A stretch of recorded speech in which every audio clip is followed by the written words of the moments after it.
I mean, it's just so organic. This is not, by the way, a patch I've made. I don't want you to believe that I've made something like this for the stream or for anything else. I could have, but I didn't. This is just a stock preset of this beautiful synthesizer. And when it's called Approaching Off World, you know, so it's kind of nice.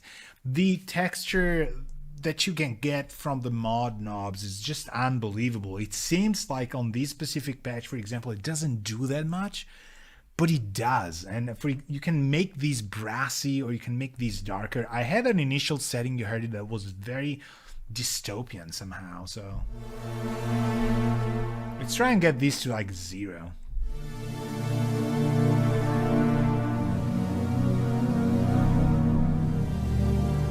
Right, but if we go texture and anima and we keep the sizzle and detune down,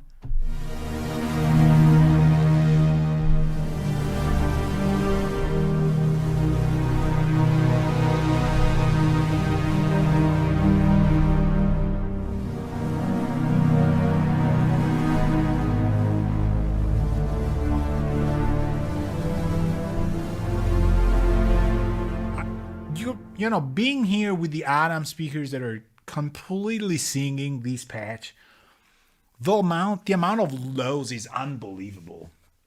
And I would be, you know, I would think that this is all classic oscillators. It's using 4 oscillators with just 1 layer. So we've got detuned saw, triangle, another detuned saw that's kind of pulse modulating, and it's 4 detuned saws pretty much.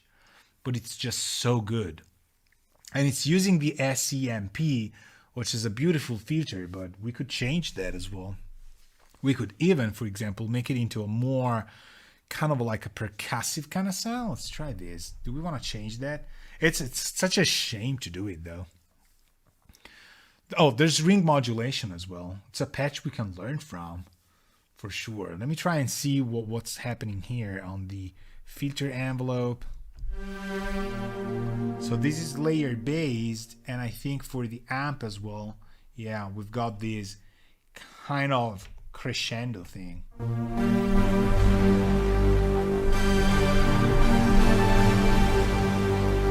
Feel the octaves, how they change, how they translate to this beautiful setting here. Let me just take a look at the chat because I might be missing stuff around. It's just so good.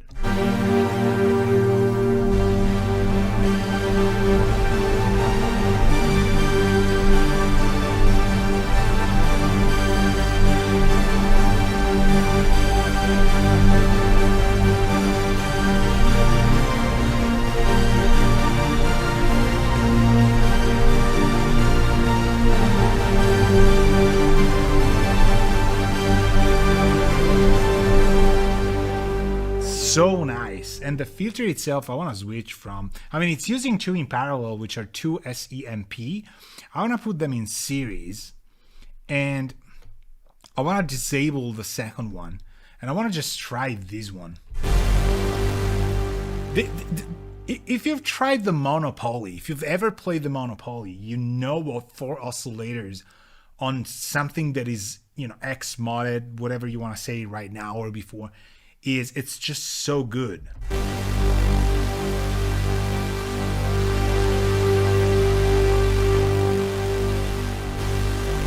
Now, as you can hear, it's not really closing, because if we go to the levels and pans, we're gonna see that there's some AB. So we can send the 4 oscillators of each layer into a blend of the A or B filters. And because B is in series, but it's bypassed, we're going through across after filter A, and so we're getting out without that. So I'm gonna put all to 0. I think I'm still passing through something. Let me just double check. There might be, it's probably the noise and ring. Well, no, they're going here. So it's a stereo mix and filters. That's true. Why is it passing through it? It sounds really good though.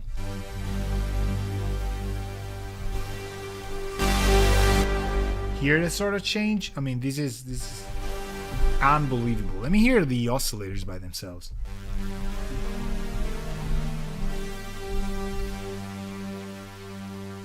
Okay. Let me try a monopoly.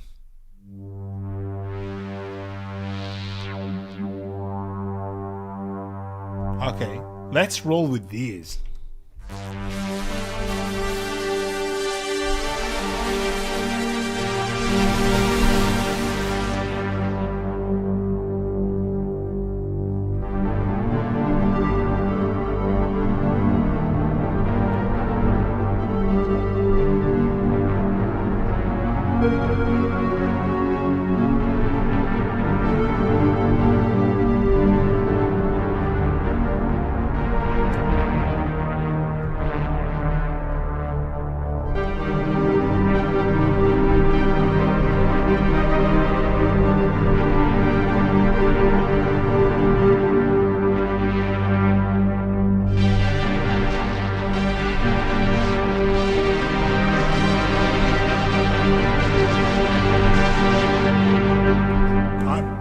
I don't know what to think about that. It's just unbelievably good.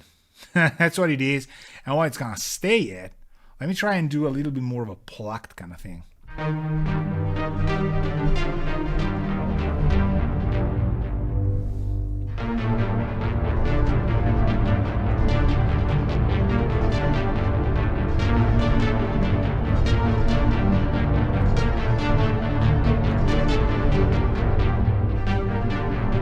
Okay, now we go to page 2. Okay, there's a little bit, okay, curve for the attack. I want a curve for the decay. It's hard to see, but it's kind of getting to a more kind of logarithmic curve. So this is 10. Hear how it's choked, right? While 0.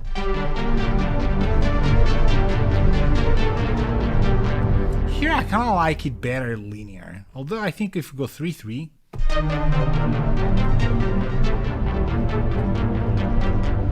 Arpeggio in there as well. Let's do 8 notes.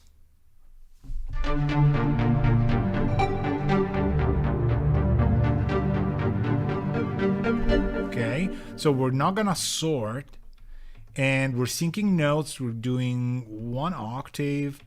And I'm gonna latch. Let's try that.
I mean, this is just what we've done. Approaching off-world, starting up. That's 4 oscillators. We just changed it from the pad it was to something completely different.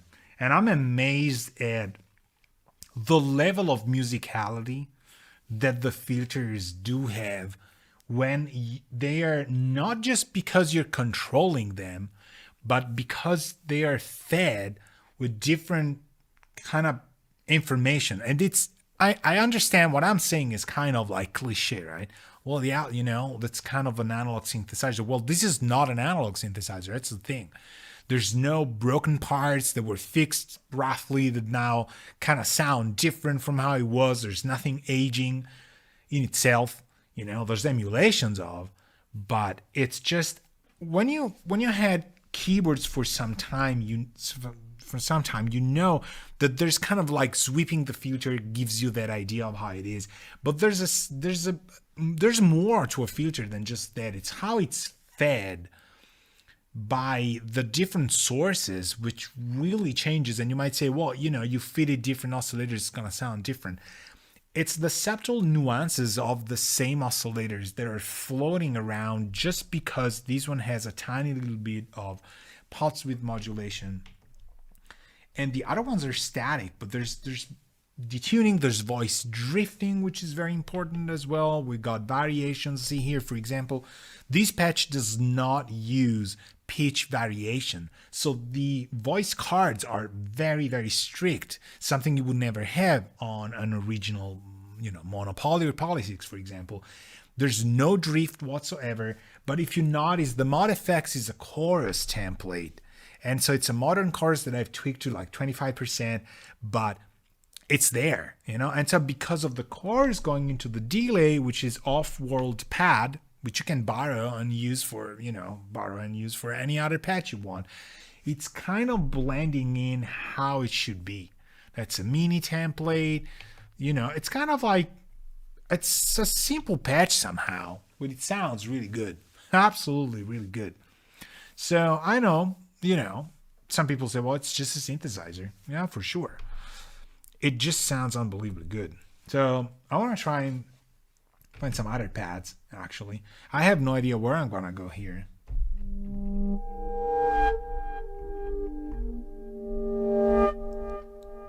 I mean, what?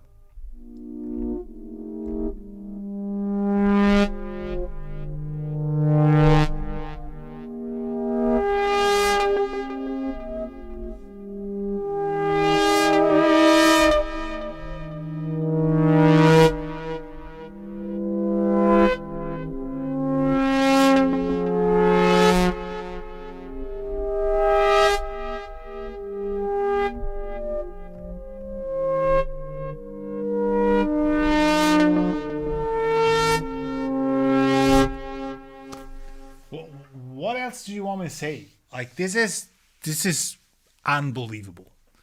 It sounds really good. There's few things that can go wrong, and I love how kind of organic some patches are. You let this one go, hear all that percussion. This is a stock patch, and I gotta say that there's a lot of presets that have been bound to this sort of organic off-tempo, free tempo kind of vibe on the synthesizer, which isn't something you find very often, and I think has defined some of the most recent soundtracks. We were talking about amazing, movies like Tenet. I mean, the soundtrack's full of these arrhythmic kind of free tempo percussive instruments that are really synthesizer based, right? And I mean, this is what it is. This is just unbelievably good. And whoever programmed these, I know that there's so many people that program sounds for these synths, knew this, and it feels amazing. And it takes you 2 seconds to kind of modify it. We got pitch arc, oscillator filter arc, and effects. So let me try effects, for example.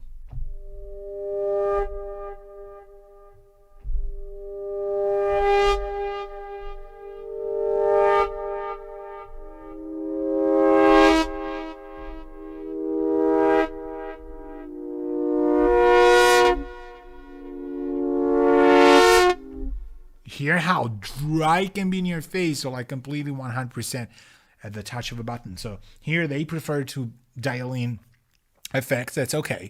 We'll like that. Let me try pitch arc.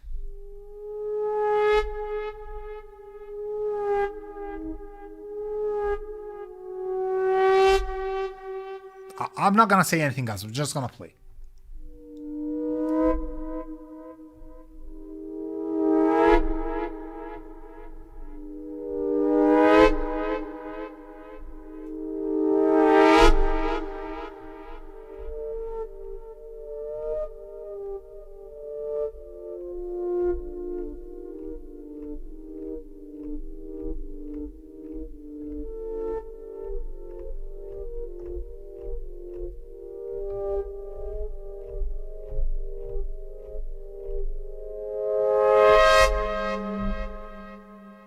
And if you notice, there's no bounce because I'm letting go of the key before the sort of like percussive sequence starts, and that's fantastic. It's just that delay time gives you that opportunity.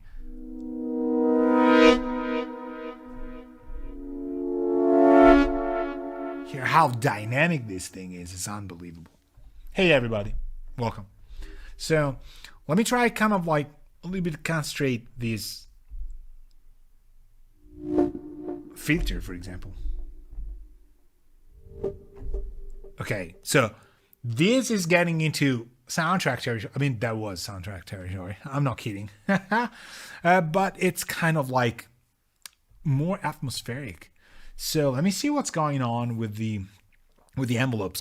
I'm thinking it could be the envelopes, right? So the filters, there's just one filter here on the multi-poly. It's one layer, one sound and noise oscillator. I mean, people, this, I hadn't even noticed this. It's just one oscillator on one layer. That's it.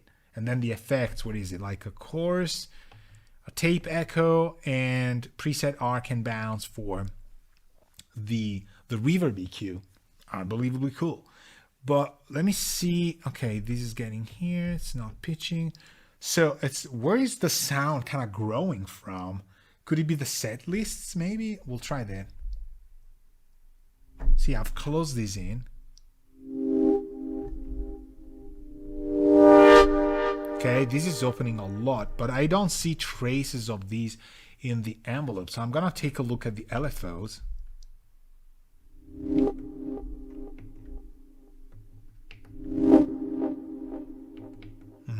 Okay, what is this going on from? Is it this one? Well, the attack here is really.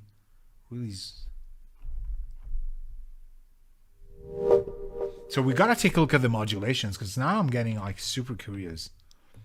So what a filter cutoff. Oh, okay, there's a mod processor being used. Okay, so it's a mathematical processor that is just taking something and probably adding things. Let me see the Proj Mod 2. It's a scale on the filter A LFO on the step sequence B. Okay, so it's scaling up through the filter A LFO as an input. So it was kind of an LFO thing. What is it, the filter A LFO? Okay, so it says so down, so it makes sense. But it's stepping the sequence B here. Man, this is gonna be nice. Okay, so let me go motion sequence. Let me see lane B.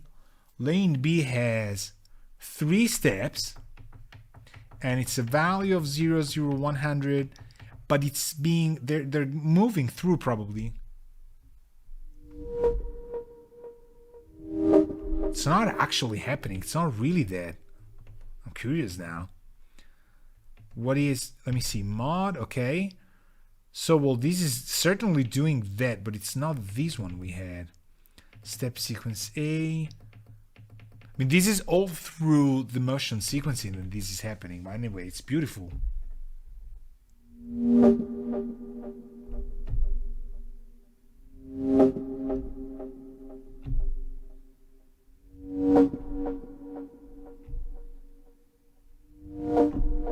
It's so atmospheric and the effects are unbelievably good. Jumpstart, can you hear that? No? Not yet? Oh, okay. Absolutely.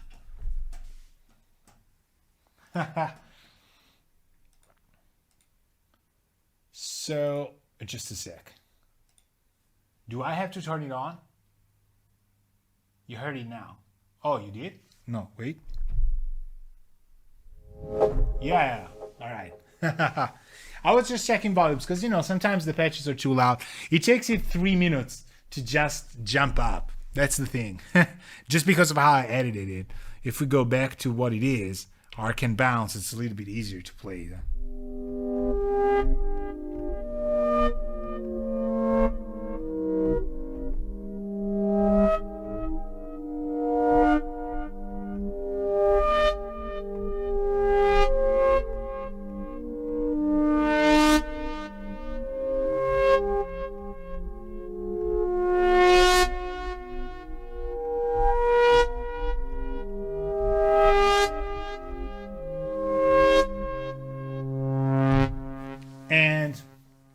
thanks for the heart and the 100.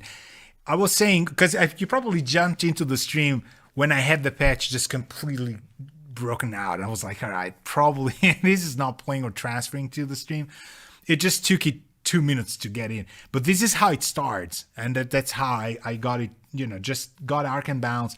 And you see, I'm kind of playing it by holding some of the notes down. The envelopes keep staying until you have a note down. When I let go, the instrument, the note itself is no longer playing. So when you have such a preset, something, somebody has programmed this way, you really have this kind of a musical instrument approach. And again, it's a one layer thing with one oscillator going through tons of modulations to generate this. And when you, which I haven't done, when you hold a note down enough, hear what it does. Hear how complex that is. So this can easily be everything you want. Maybe a G sharp, say it's a soundtrack.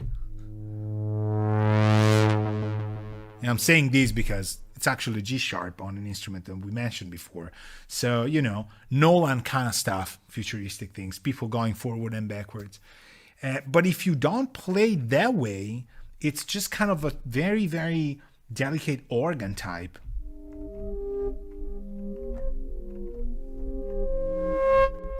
And you can keep one note down. I have no sustained pedal, and that note it's kind of singing more while the rest is going a little bit more through its spaces.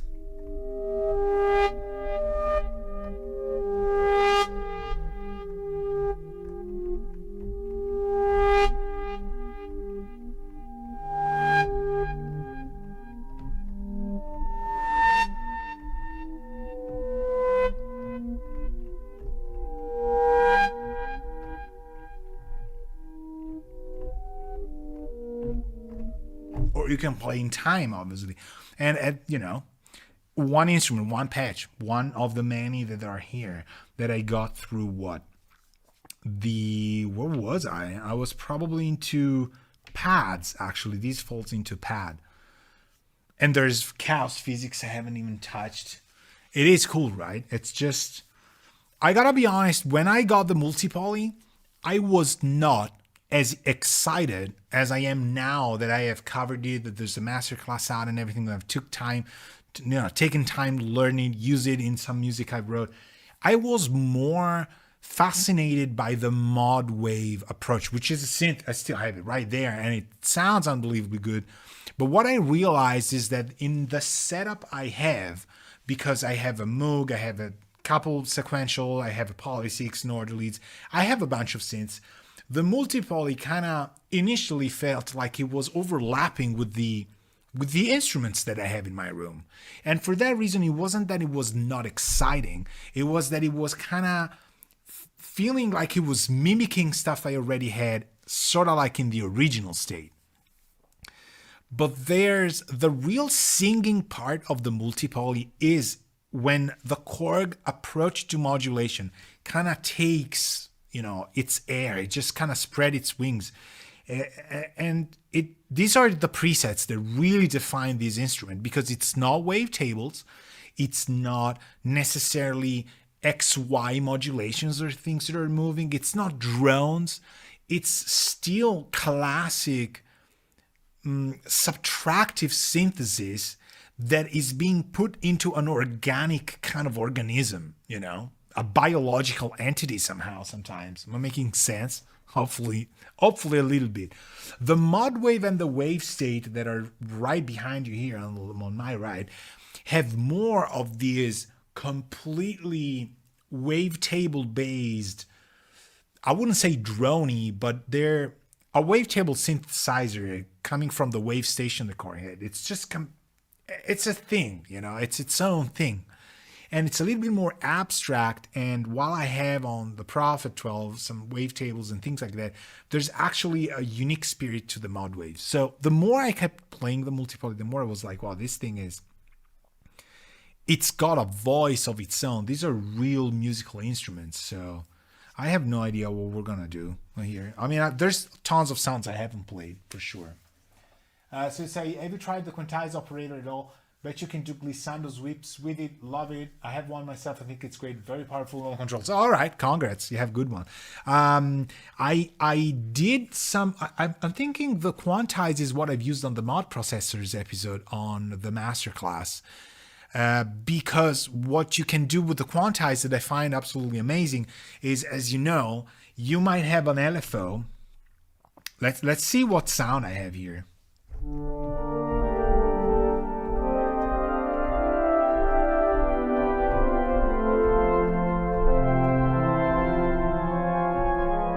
Okay, let's try and play this. So I have, for example, this one, and we could filter this with, I don't even know if this is anything playing at all. Let's try that and do like a quarter note or something like. Okay. And we try and kind of give it. I don't think filter A is doing a lot here.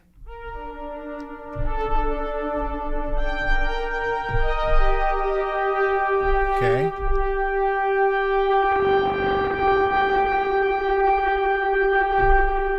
Okay. So I'm gonna keep this sound just to play afterwards. I don't want to do it. But for example, if we go to the filter B that we're not using, so we can sacrifice this. You see, for example, you've got step, right? Which is like a 4, it's a 6. You got a step saw from 6. I think it's 12s sometimes as well here. Oh no, okay, well there's a 6 for example. But if you quantize this, we can take, let me see.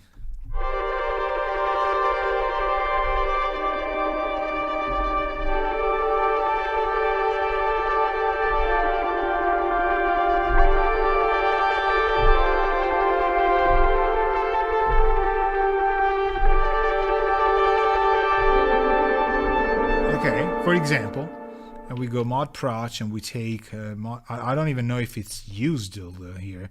Let me see if it's somewhere around. Layer B's morph. Okay. Oh, it's being used on the chaos whatever. Let's try that because that's interesting.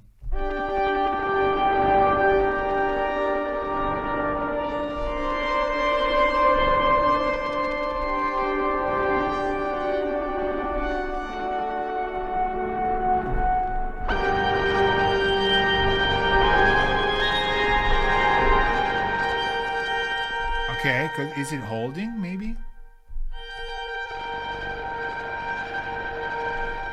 No, but it's orbiting slow. Okay, so because of the changes I've done, obviously it's kind of repitching itself, which I kind of like. But the mod process with Quantize basically allows you to set even the LFOs as being stepped in a way that, as you know, they're not made available as waveforms, but by quantizing them, you get these weird feeling of having a waveform that wants to go in a specific smooth way, but all of a sudden it's kind of quantizing itself.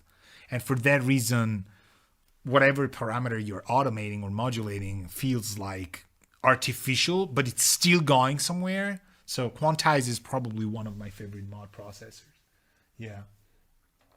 You haven't even tried those filter profiles yet. Yeah, I usually savor all of these myself for a little bit, but these sounds unbelievable. Sounds really good. I don't even know. Were we in the pads? Okay. There's so many.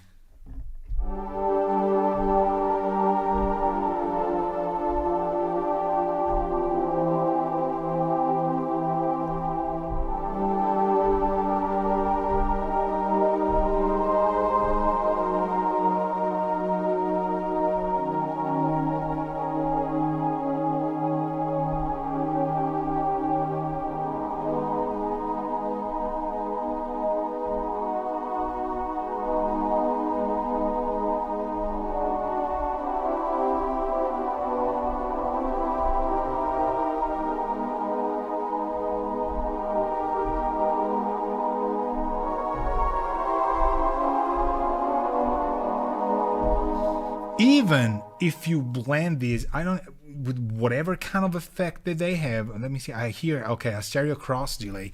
I hear it playing. I'm playing sideways. My speakers are on my left, but I heard how the sounds were kind of clashing together, and This, for example, would be amazing to have somewhere else, and it comes from a preset. So what I love about the structure of how these synthesizers by KORG are made is that if the stereo cross delay is really creating that clash that you hear, like, this is great, but I wish I could do this on another sound I have.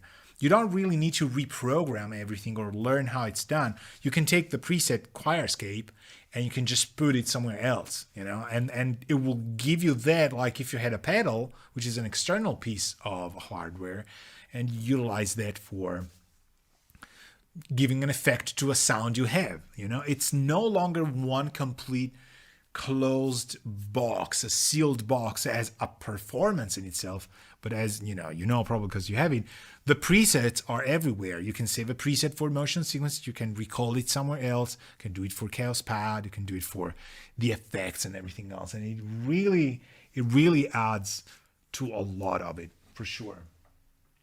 Yeah, there's so much that everything can do here. I mean, this is, again, I'm gonna navigate through. I have no idea where we're going. So, pads. All right. Some of the sounds I know, so I'm gonna skip. Dinosaurs. I don't know these.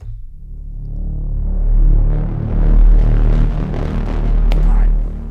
So for example, I've played a D here, and I can guarantee you that my Adam speakers, where they are, they completely blasted me with sub lows.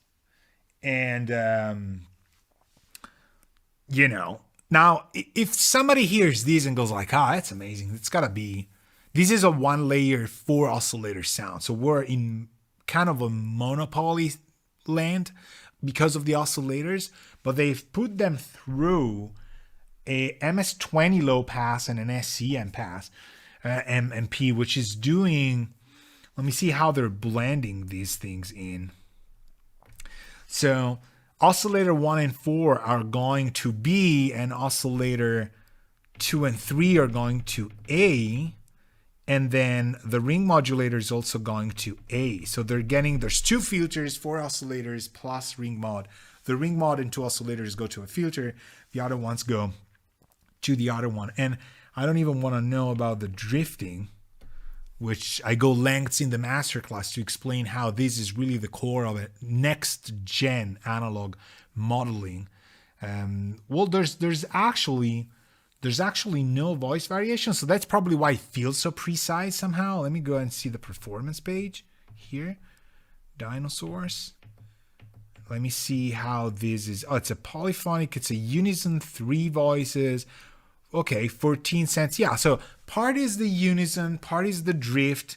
Could be the drive of, okay, there's a drive in the amp, which is also peculiar because it's, driving the filter stages into the amp. And I'm curious as to what, okay, the VCA type is linear.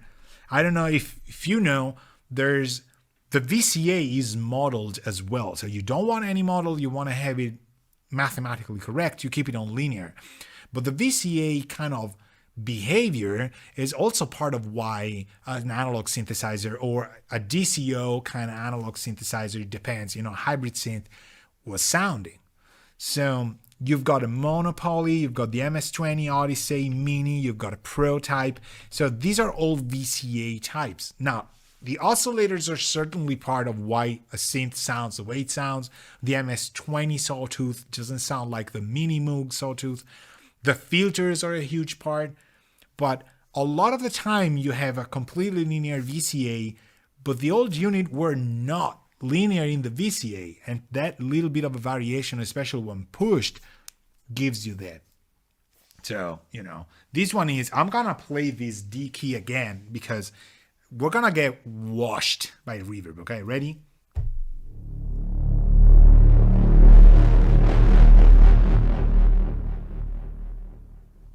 Okay. I kind of felt my eardrums sinking in. Nice. Okay, so, this is just dinosaurs. I don't even remember the sheer number of patches. Like, how many patches does these have? I think hundreds for sure. So...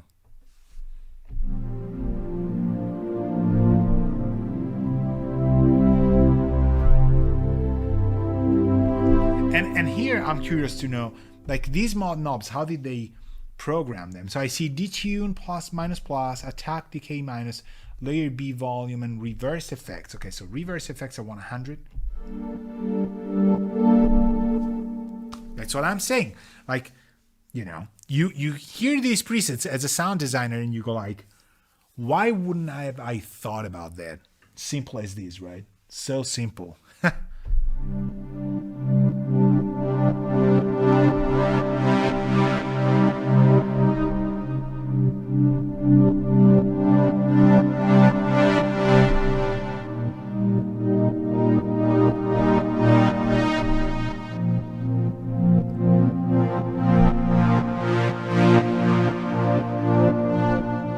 Let's try the other stuff. Attack decay minus.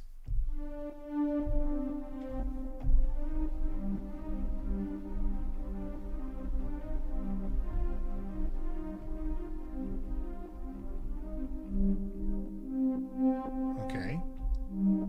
So say, for example, I want to have it a little bit more responsive. We got 2 layers here, so it's probably okay. We got a filter B as well.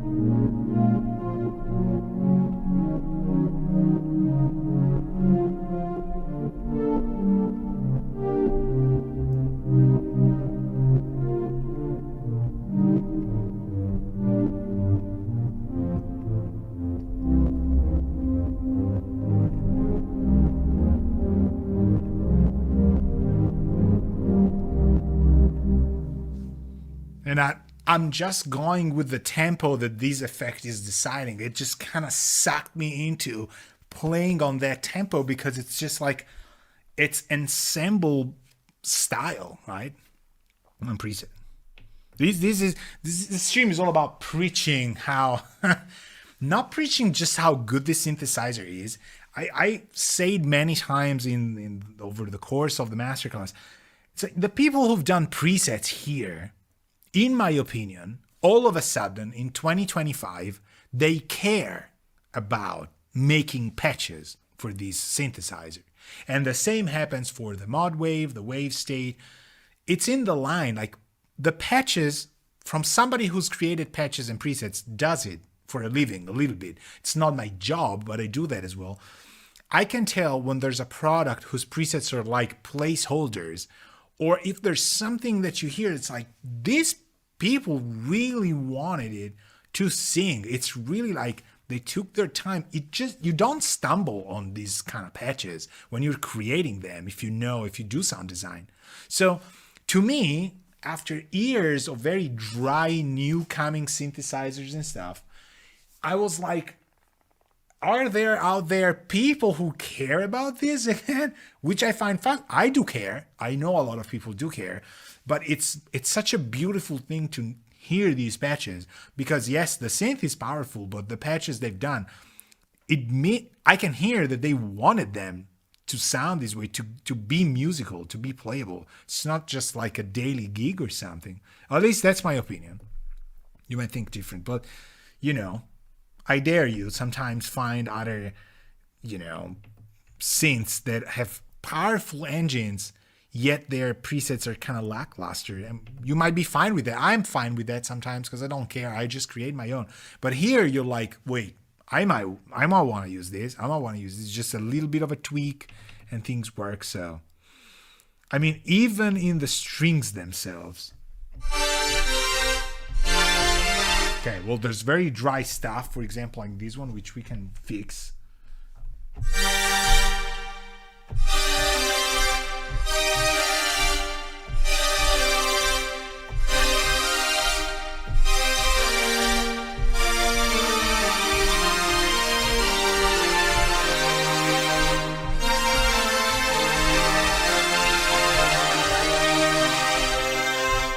Hear how nosy that is? How nasal that is.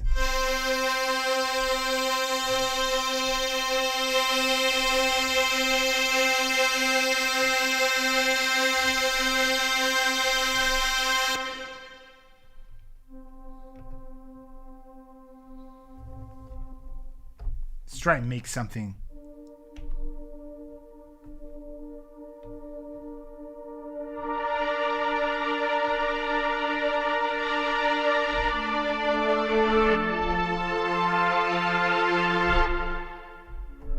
Kind of thinking about changing key for some just out. I'm in this G minor thing today. I don't know, I'm floating there.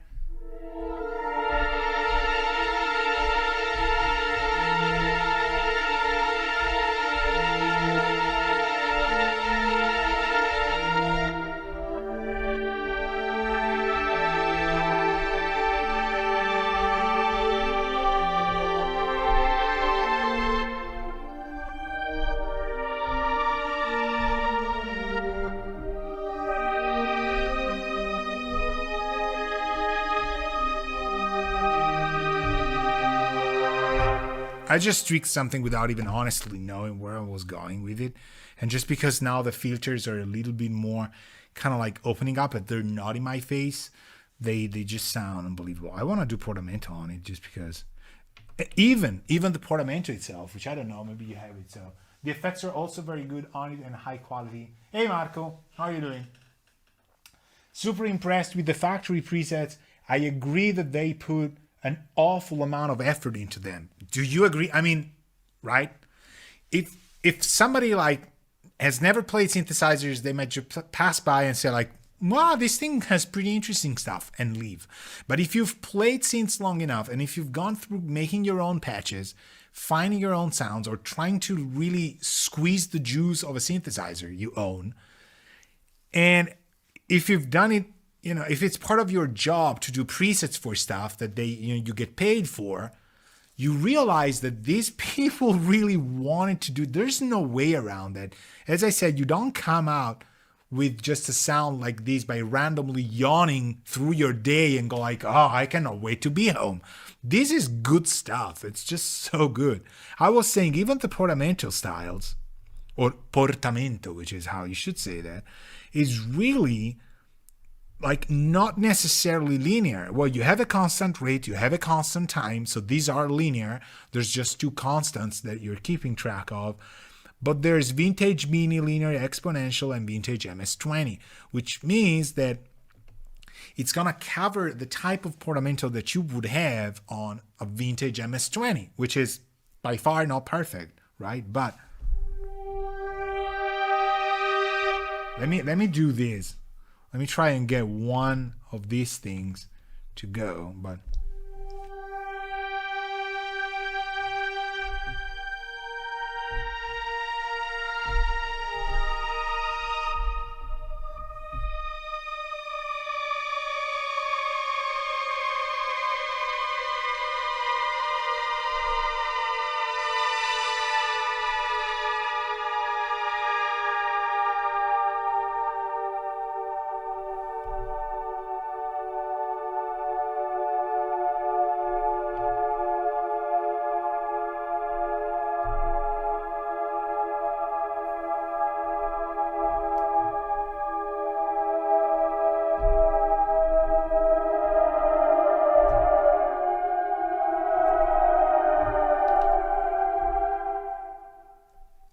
I didn't even know where I wanted to go. I forgot where I was.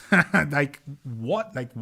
But it's so organic. It's just drifting away, and we could use note pitches, or we could use my velocity to kind of trigger filter stages. We could quantize them with LFOs. It could get very moving with the parameters that we have at hand.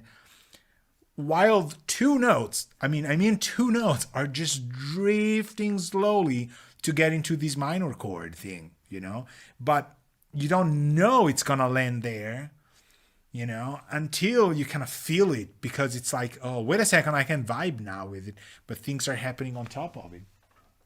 So the effects are very good on it and high quality. I can totally hear that in a movie soundtrack. Thank you very much.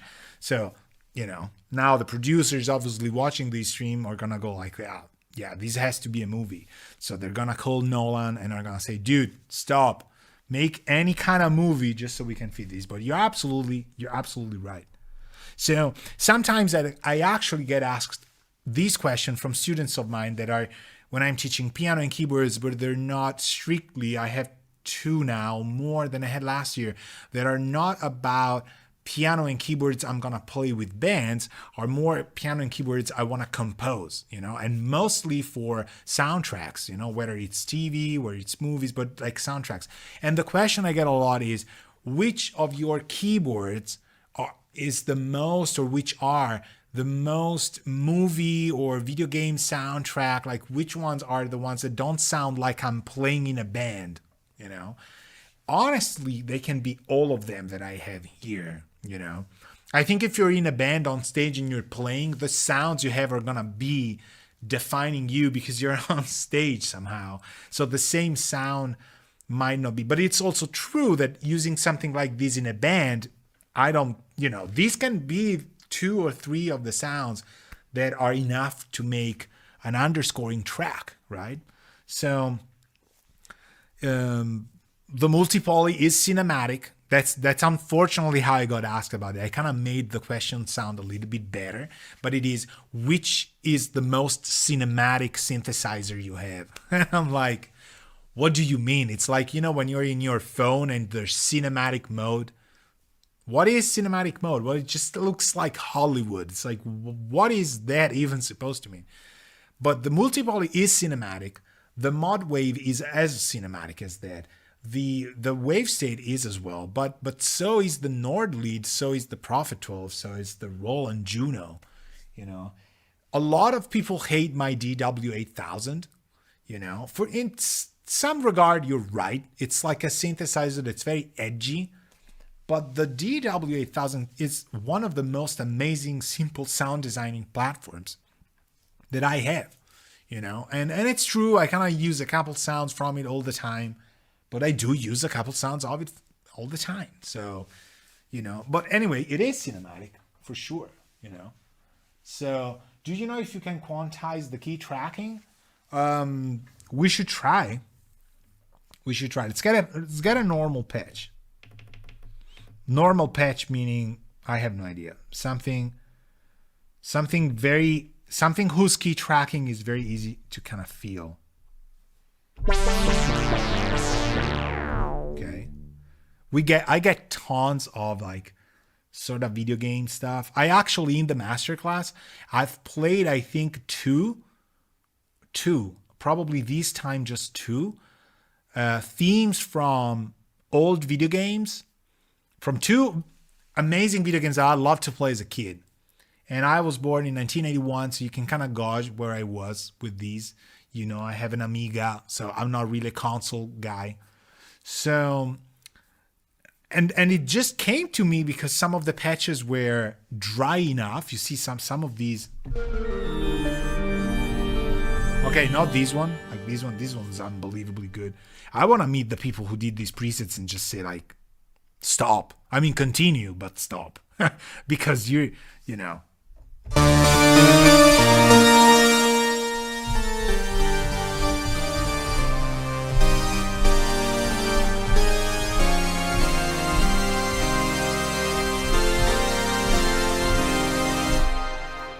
this is as simple as that, but it kicks, right? It's 2 layers, total of 6 oscillators.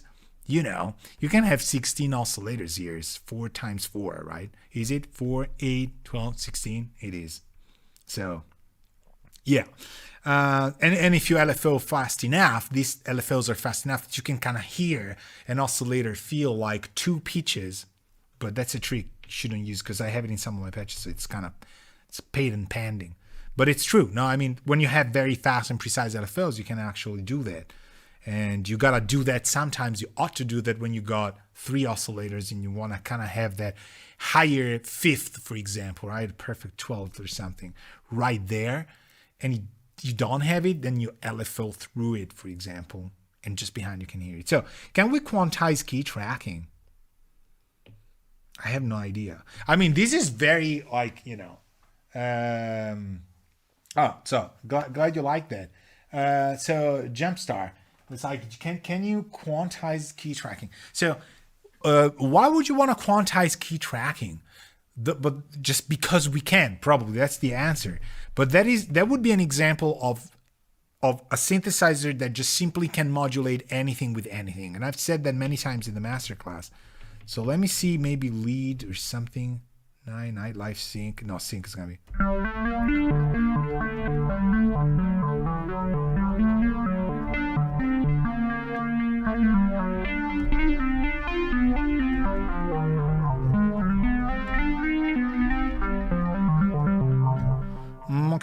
Okay, this could be that. I don't hear. Okay, this one isn't really key tracking that much. This could be that. I want tons of reverb.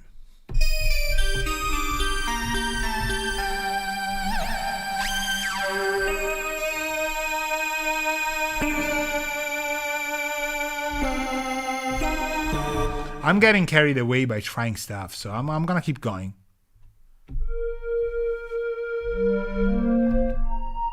Okay, well this could be that, but we need tons of more. Okay, let's key track this to oblivion. So we're into what do we want to do? Like key tracking filter stuff, for example. That's usual, right? What we're gonna do here: filter mod, key track.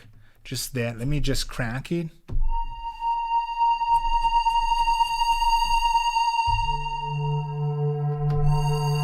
Okay, I mean this is pretty clear, right?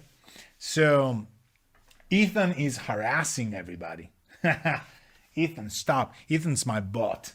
So do you know? Okay, so nice to get a glissando instead of a portamento. Oh, okay. Well, the thing you do here is like to modulate stuff is very simple. You meant key tracking in the sense of like quantize that, like the actual pitch of the note. Okay, I kind of thought it different. I thought the key tracking for full filter mod, but it's actually if you do it key tracking on, can we do it on pitch? We got drift. Let me see, pitch page, slope. It's probably the slope thing. If we sloped it fast enough, could happen. Now you got me curious to hear. Can I key track? Like, can I use this as a destination? It's very simple to do this.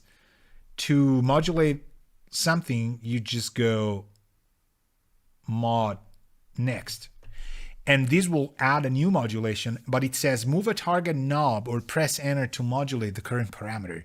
Because something I got when I told some of the people in my Patreon, when I said I'm going to do a multi-poly masterclass, they said like, yeah, okay, how do you find that? And I said, well, it's not really blending with all the instruments I have. Like if I had to buy in my setup, I would probably buy a mod wave first or a wave state.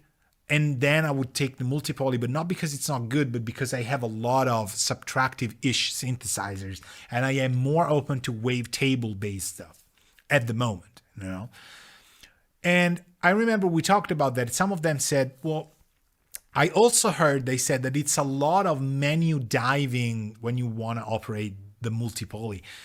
And I said, well, there's a lot of menus for sure, but I don't really think it's a menu diving synthesizer, although there's been tons of synths. For example, I have a Prophet 12.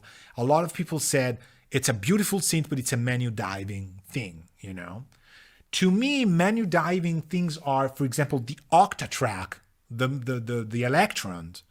That is a menu diving kind of instrument. Okay. So mostly I believe about that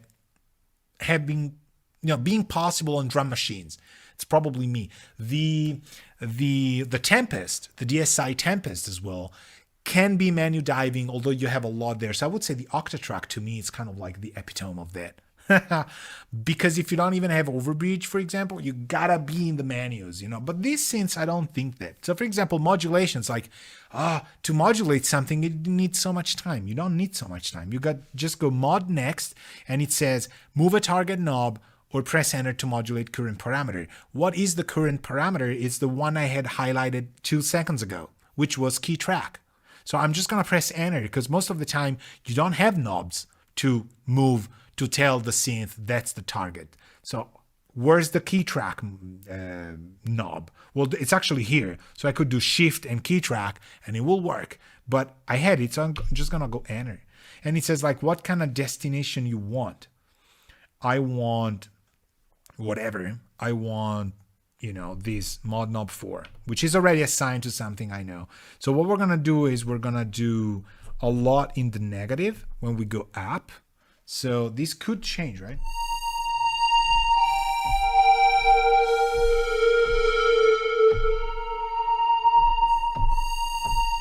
Okay, so it's not what you asked, Jumpstart, but it works. It's redefining that in real time. So, okay, I kind of wanted to make a patch now about that because it's kind of getting more expressive. Like it's tilting the filter for example, it could be moving with an LFO so that you have some higher keys that sometimes are bright, sometimes the lower keys are bright. For example, if you have an arpeggiator or a motion sequence, that'd be cool. That could be an assignment I'm giving you. Like, try and do that. Try and do that. So, but on the pitch thing, so now what we need to do is we got these, okay, filter A cut off. We got, you know, mod knob 4. The source is the filter A key tracking. Okay. Let me try and see if simply we have it here in the mods. So there's speech LFO, amp key tracking, filter key tracking, filter key tracking. Let me see, because this is all of them, right? So pitch envelope. I think you know what you asked about pitching and glissando would be. Okay, so it could be step pitch that I just saw, and it could also be used on the step pitch, but also on the shape lane for that specific pitch, so that you get a little bit more intensity or a random factor on a shape-based step. You know the shape lane, right? It's kind of like specific dedicated single trigger LFOs or waveforms that will shape the step. So that could be that, but that is more of a step thing. But that could sound very wicked and kind of weird. Another one could be to do what you said, probably with the pitch envelope, probably the other way around, so that you use key tracking or velocity to probably no, but velocity would be different than what you asked. So yeah, I'm tripping with this one. This one's fine. I'm probably thinking it would. Does it know the? Hold on. Does it know? Can we? Obviously, we can change the Portamento page, for sure. So we can do that. Here, let me see that. So I was here. We go Portamento on. We have the time, we go mod next. So we got the Portamento time. So within that system, you could have it so that we got velocity. It could be, let me change this with a different source. Pitch band, see, okay, here. Mod damper, pitch band, velocity exponential, velocity gate, note on trigger, note number. Step, okay, I'm reading what you wrote. Sounds a bit like jar like S in oxygen. Step pitch could be that, but it will get weirder than jar, and then he will go like, how did they do that? No, I know what you mean. Yeah, it has got the little spice. I think note number could do that, because that will be kind of the number of the note that you're doing, or not trigger plus damp. No.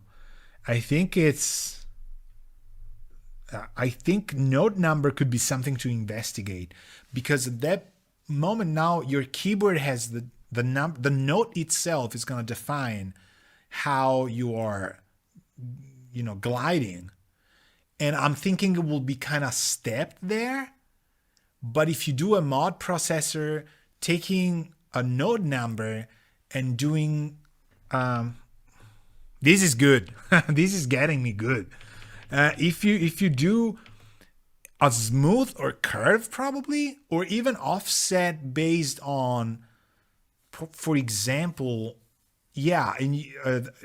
on the note number, that could work.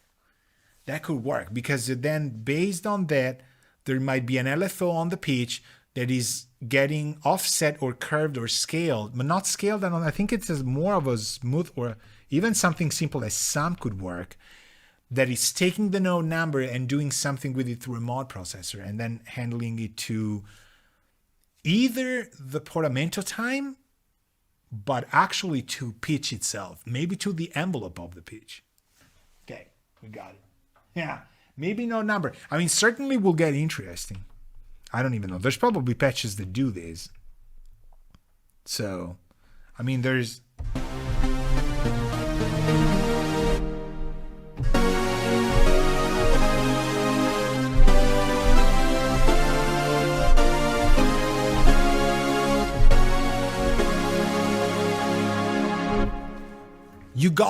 You got tons of classic sounds, so which are probably the ones I'm the least interested in, as you can tell. I'm like, oh, okay, they sound amazing, but it's like, okay, well, this is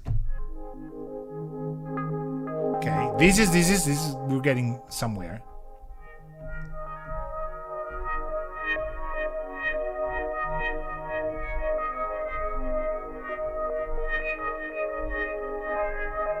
You gotta forgive I don't know why there's a Dorian vibe in the air today, and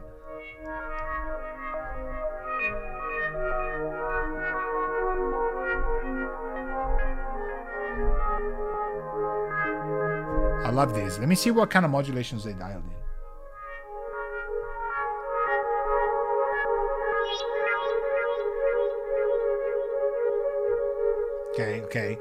Okay. Let me think about this. So this is one oscillator, space cat.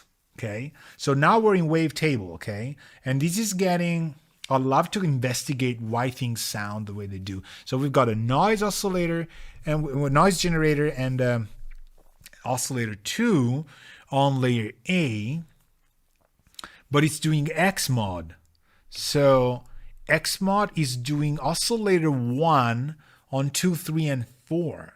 So this means that 1 has a reason to exist, or did they forget it here? Oh, turn it off. Okay, let me see.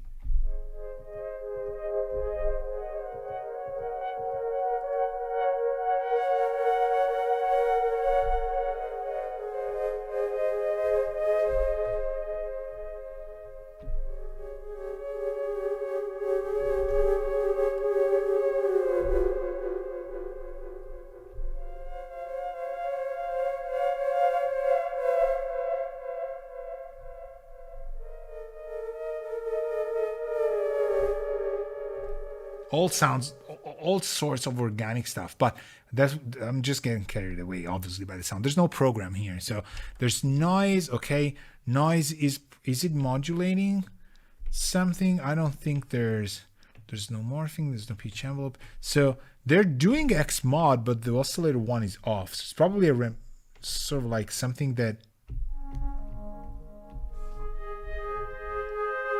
Let's try this.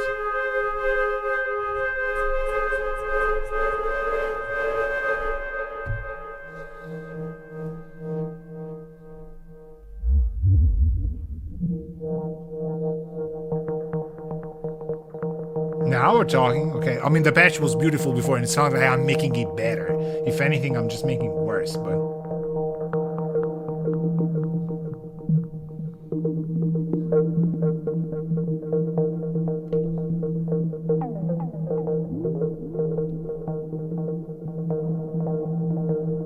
It's dialing a reverb that we kind of like a little bit better.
Now, yeah, okay, well, you're playing 2 notes, you're playing 3 notes, you're changing something. Do you realize the amount of content, of emotional support, and it's really like of emotional support that this will give some sort of motion picture? It's just like, we gotta think as musicians, most of the time we are overdoing like crazy, especially if you're coming from a musician stage kind of performance thing where you're playing, you know what you do, you know what you're gonna do, but there's an amount of audience, retraction that you want to have. There's that feedback thing, you know how to drive a solo because you want people, even if you're going a little bit nuts on it, to kind of clap at the end.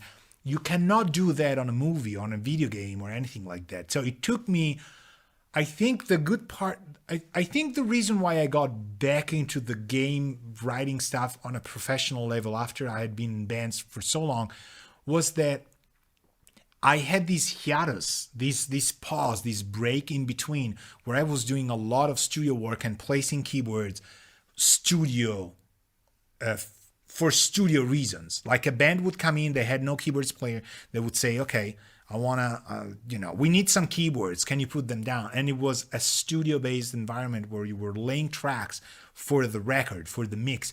You were not playing live. You were not like maximizing firepower for it. So thinking back to it, if, had I gone to be young and bold and, if I had the luck, which I didn't have, had I had the luck of being into some, nice game production, a lot of producers would have said, dude, calm down. This is too much. Half of this is enough for, half of the movie. And so sounds like this are, come and go to some people. But really, this is more than you need. And it's very hard to find such a sound and shape something into it, And if you start searching for this sound, or if you have to make it from scratch, that's not the day you're going to compose. That's the day you're going to sound design.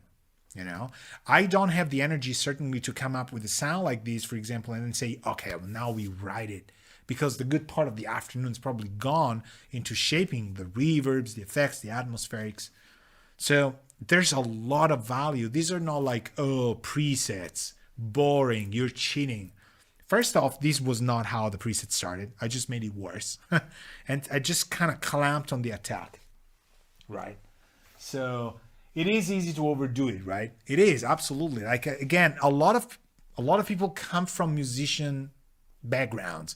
So there's bands, there's live playing, and there's that energy level that you want to keep up. You can't stay, you don't have to overdo it on the keyboard, but you gotta have, your own stage, right? So unless it's a piano recital or something, you're like completely stone cold. But usually you want to see somebody on stage who's alive, who's kind of like translating the energy to you. You get into the movie game stuff, and even a 30-second, 29-second commercial break, it's like, dude, it's not you, it's the commercial, And so after a while, you kind of get into the vibe of it. But being young and being from the band environment, that's not very good for gauging and kind of pitching, let's say, a score type of thing, Not even if it's a TV commercial, it's kind of like, you got to pace it. You can't just go all on it. So, this is just another one. Where were you? This is scattergrain. Now I'm going alphabetically, so it doesn't mean 17 candles. I think I've played these in the...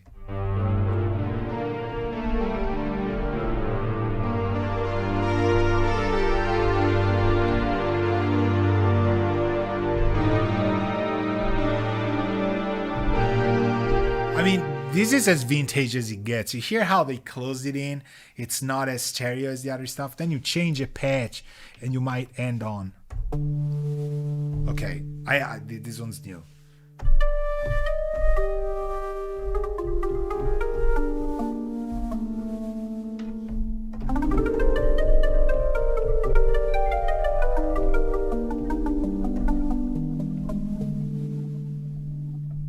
let's hear how they modulated this.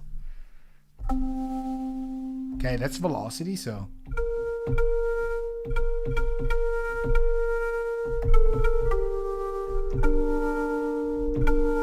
I think maybe it's related to this. Okay, look at how it's falling down. I hope you can see that.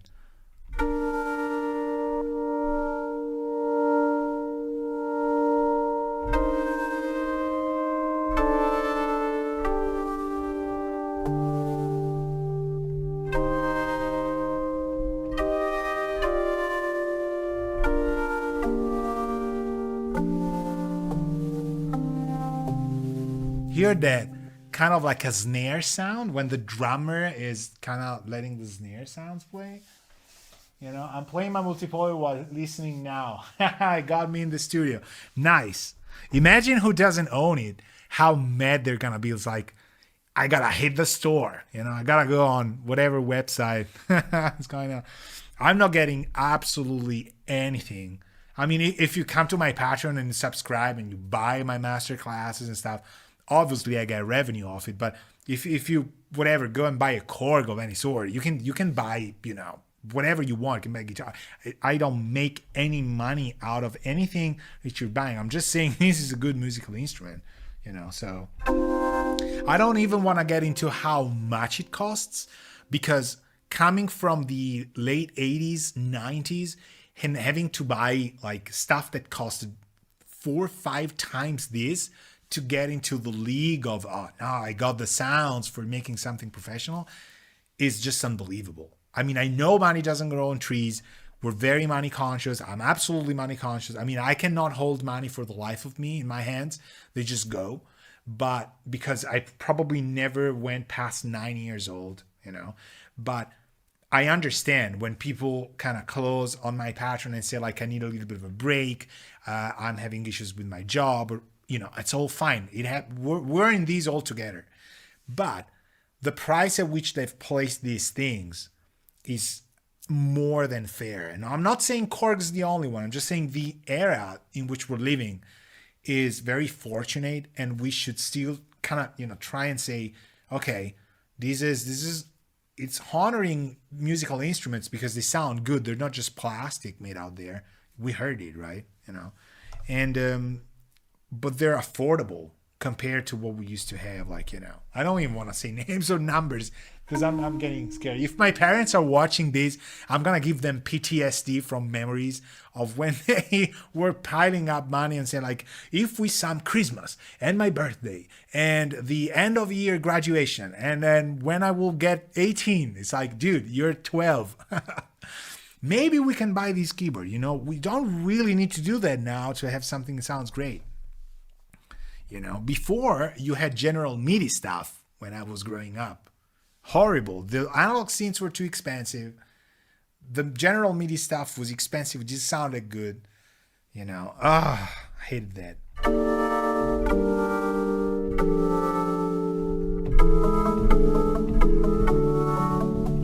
Let me try and hear what they did with, we were trying this impact.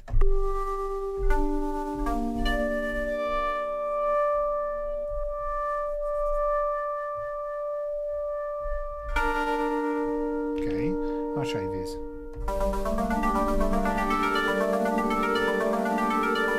Let me hold this because this could be good. Let me go here. Let me go random.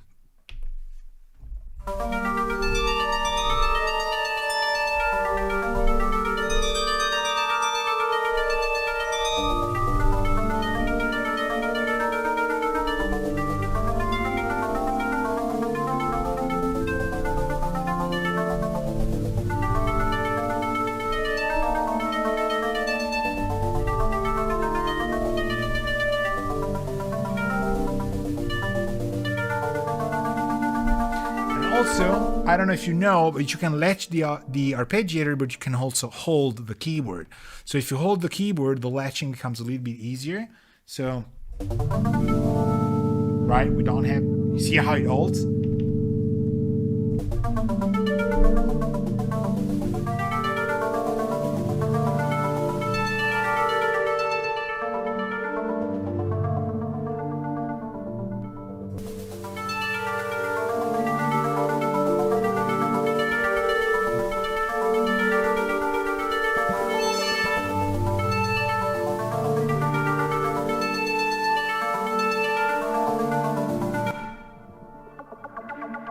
Here the Mini. Can I say Moog?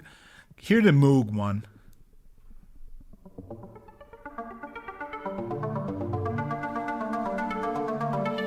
Let's drive this.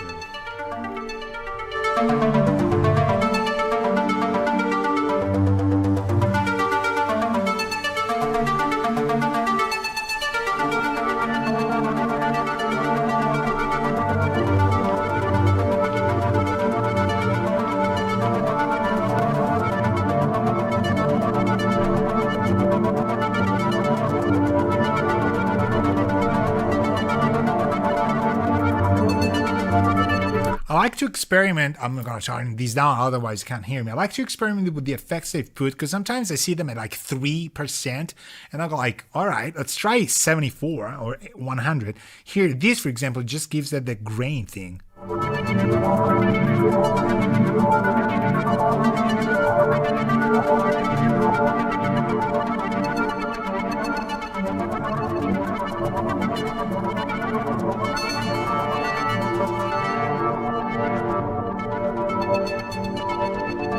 Let's try and give it an inverse feel. Sometimes it's like, how do you make it feel inverse? Let's try that.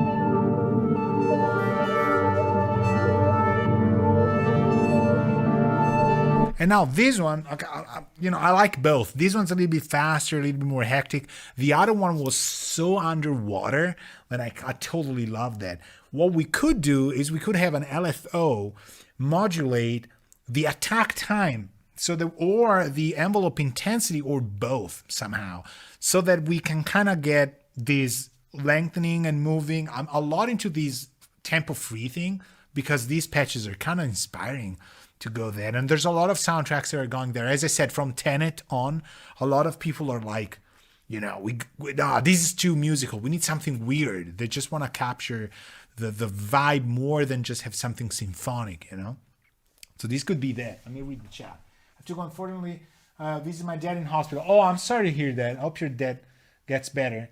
Really enjoyed these. I will look into your masterclass. Absolutely. Thank you very much for checking it out. Have a great day. Tell your dad that, it's got to get better soon. And I know visiting hospitals is not the best. So I hope I gave you some vibes for it. Hold strong. Take care. Thank you very much for being here. Absolutely. You know where to find me, Discord and masterclasses and Passion, whatever. The links are everywhere. I'm bored. Don't just, just go. All right. See you soon, hopefully. All right.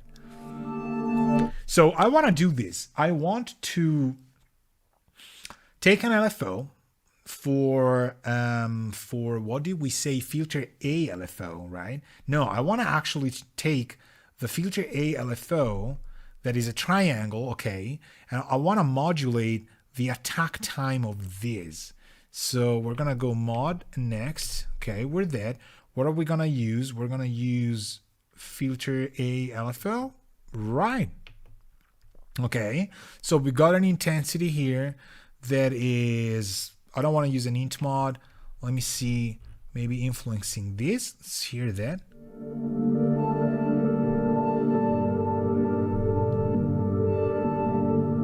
1 hertz, maybe.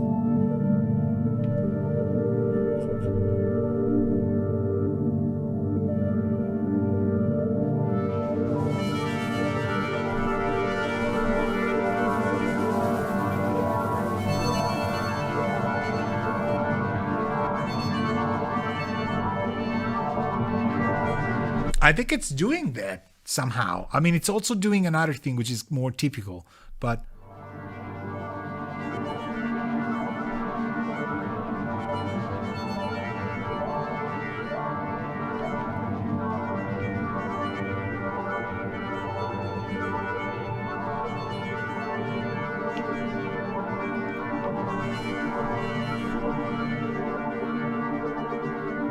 Okay, now I'm doing two things. I'm taking also the envelope amount, the intensity on the filter envelope intensity on the cutoff, on the filter itself, but I'm modulating that. So it's more or less influenced based on where the filter A LFO is, which also has an intensity of its own. So it's doing that anyway, but it's, yeah, it's nice. Okay, see how it's slightly modulating?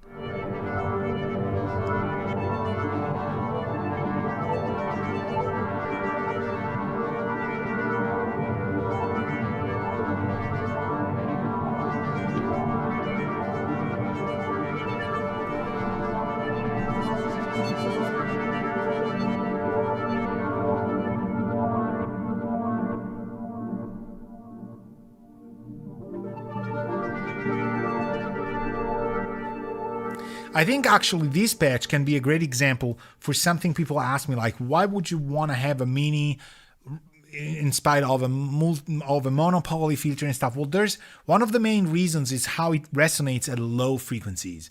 So the Moog style is very musical because it doesn't blow everything away when it's resonating a lot in the low register of lower octaves, while others do. So maybe you want it, maybe you don't want it. But this one, we can stay very low, crank the resonance up, other sounds would break up. So we can try. I'm going to switch to the monopoly filter. We're going to hear, probably it's going to be very different.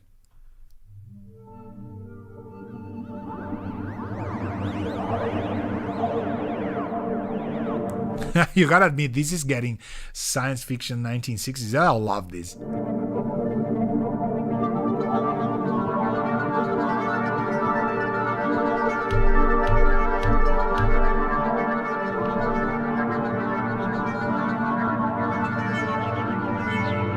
Okay, now I'm gonna change from mini to multi-poly.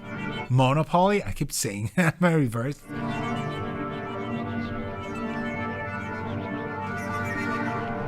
Hear how instantly that started breaking up?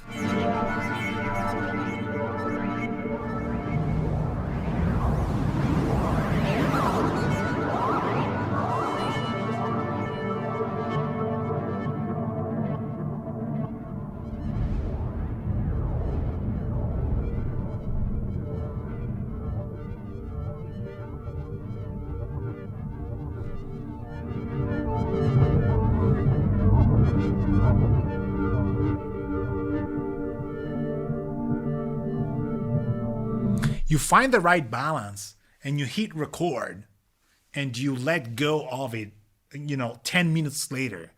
And then you go like, all right, I gotcha. And then we're going to talk about it. Because things like this, it's not just about saving the patch.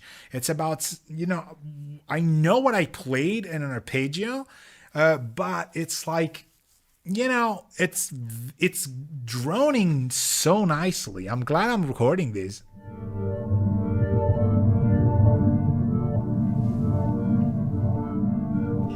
Oh, hey Plotry, nice to see you.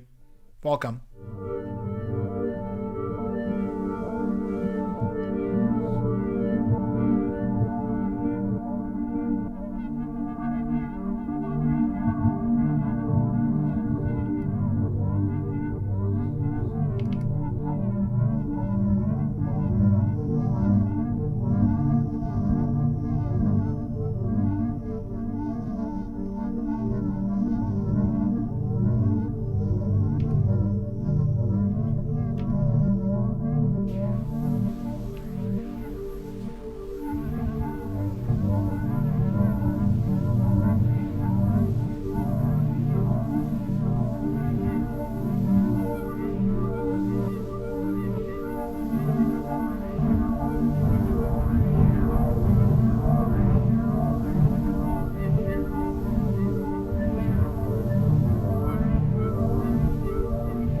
Now I'm gonna try and introduce syncing just because.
Okay, ready? We're gonna open the stereo mix and filters so we can pan things around. Okay, I want to just kind of slightly move the oscillators.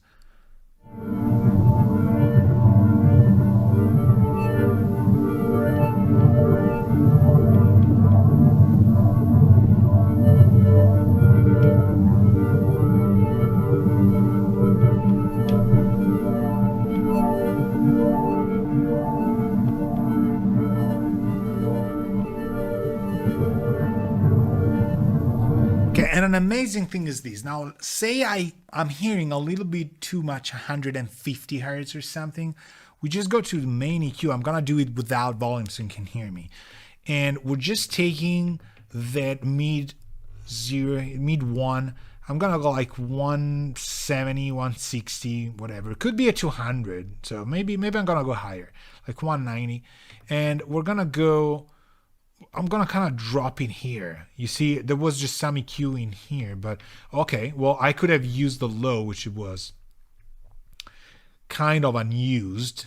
This was where? About 380, 40, right? Okay, let's keep it here. So the low band wasn't being used. It had a dB gain of 0. So I'm gonna go peak. I'm gonna take 200, and I'm gonna go a little bit more Q, like a wider Q, and then I'm gonna drop it down. Let's hear if it does what I need.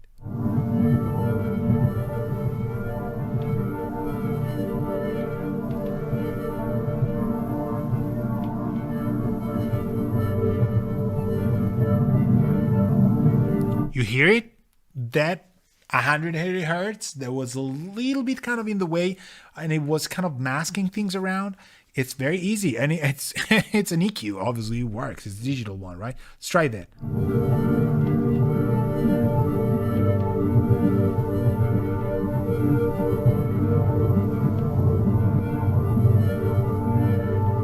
I'm gonna try EQ on and off, just so we hear what it does.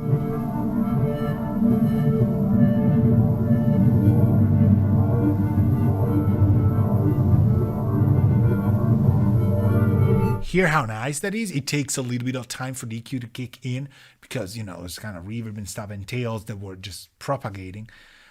It's an EQ. So sometimes I get that question of like, well, do you input your notes, your like sounds in a rough kind of way, and then you know you're going to mix them, you're going to tweak them?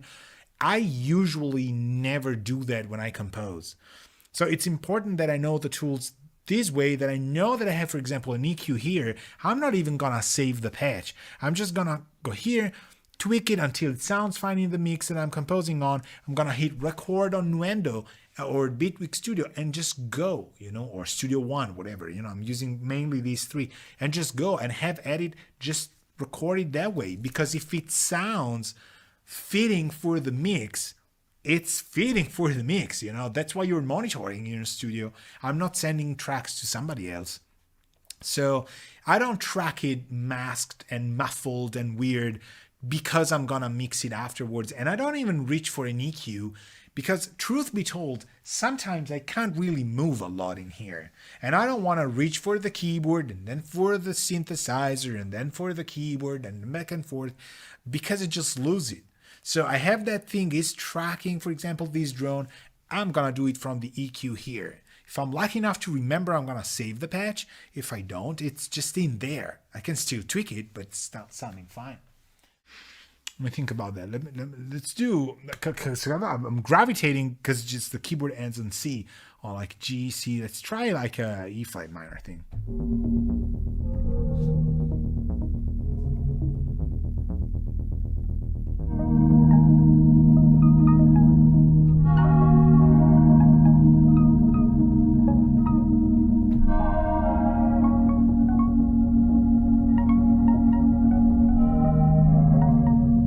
Because it gotta be Dorian. Today, it's the day I do that major 6 thing. So, okay, I like this. I want to change from overb. I just want reverbable, and I want to get to. Okay, well, reverse verb. Let's do. This is kind of nice. I like this. You can get crazy on grainy. I want delay as well. more tape echoes.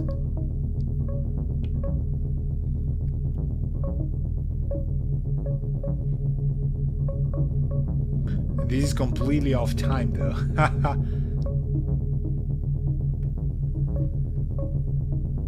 What was I playing before?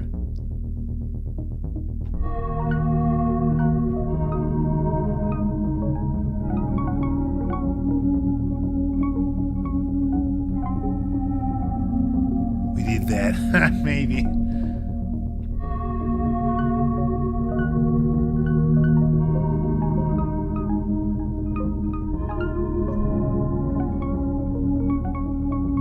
And it's gonna be Dorian anyway.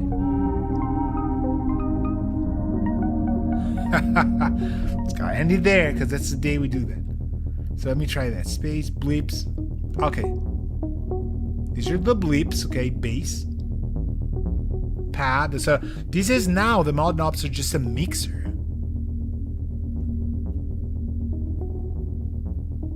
Okay, I'm liking that. So we got three. Holy crap! This got 3 layers, 1 oscillator each. What if we layer rotate? Okay.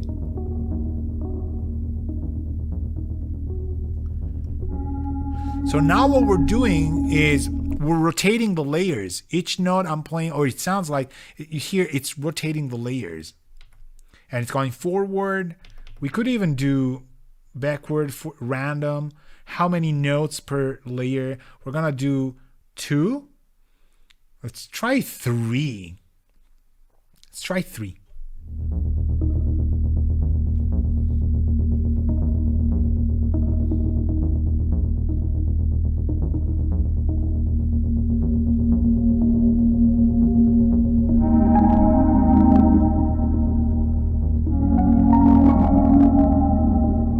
Now we're clipping like crazy because I'm feeding things back into itself, but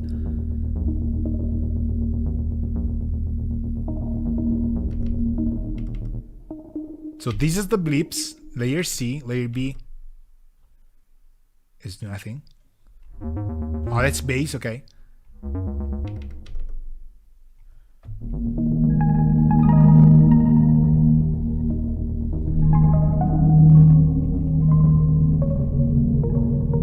It just depends on how I'm hitting the notes because they're rotating. So it's not exactly like fancy, but it doesn't matter how I'm playing. I just have to randomly end up on the layer that's doing the bleeps. That's what's making it sound like that.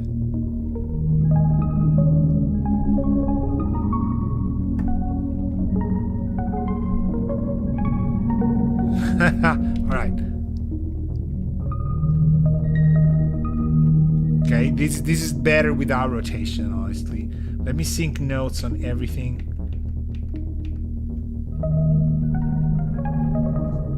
Right.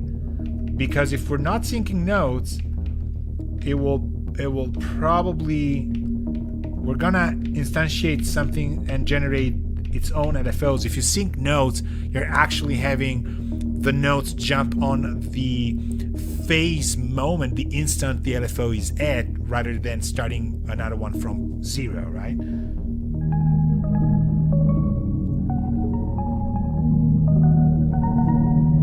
Okay.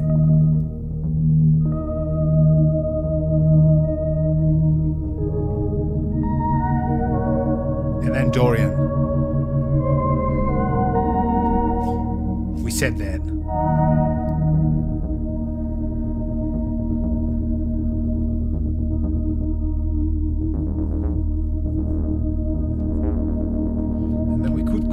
Actually.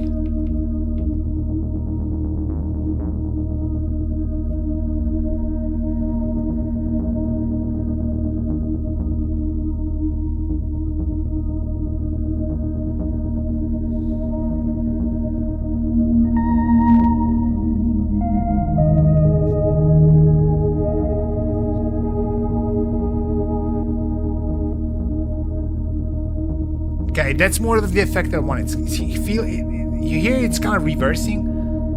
The bleeps are a little bit loud though, so I want to kind of go here to layer C volume and shift it down. I'm not letting that go of the E flat.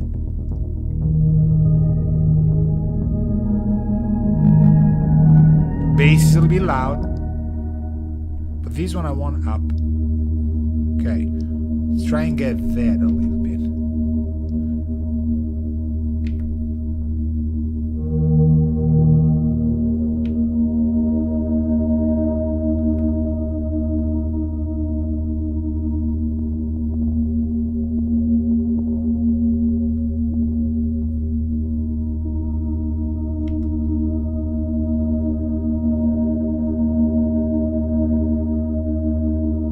Not quite getting that.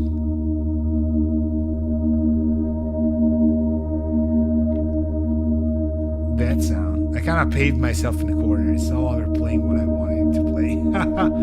Is it the delay? No. I kind of flattened down this sound. All right, let's go on. I completely removed the element of the blips because I think on layer C I made the sustain too high and it wasn't bleeping around.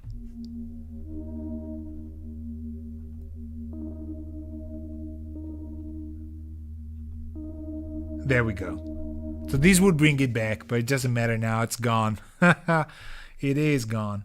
So, okay, this is another sequence. Let's try this.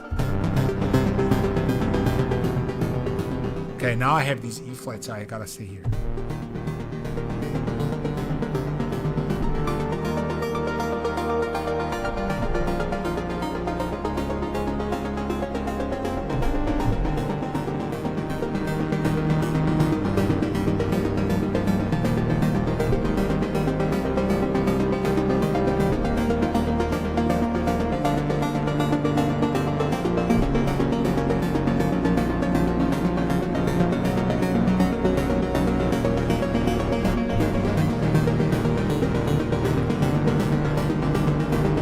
Okay, even here, if I want to do what I was doing, I think I have to sync notes, at least with some of the pulsing one, but since I don't know which they are, I'm gonna sync all of them so that the performance kind of going to there. And the sync notes for all of the layers in the motion sequences are on, so this is fine.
I'm just playing one-handed, one note with my thumb.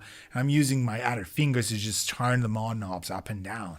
You know, whoever programmed these as well, this is a whole chord progression in a sequence. It just works. It took me a little bit to realize it wasn't me. It was actually the sequence. So we got that, you know. I mean, we could go on for hours. We've been going on for hours. So this is the multi-poly, absolutely. And there's many more functions. There's many more sounds for sure. But it's an instrument that has equally good sounds for your bare bones, what you need for example, something that any sort of like virtual analog synth needs, but it's got soundscapes for days. Remember, these also have digital wave tables and wave shaping and stuff like that. So there you have it.